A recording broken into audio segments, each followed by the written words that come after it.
యెషయా గ్రంథము 57వ అధ్యాయము 15వ వచనములో దేవుడి విధంగా సెలవిస్తున్నాడు.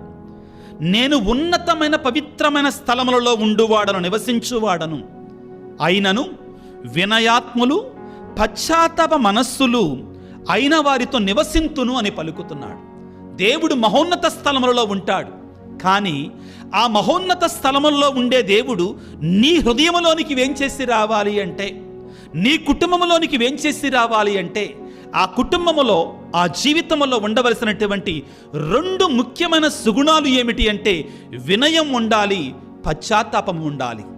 ఇవి 2 లేకుండా మహోన్నతుడైన దేవుడు మన జీవితాలలోనికి రాడు.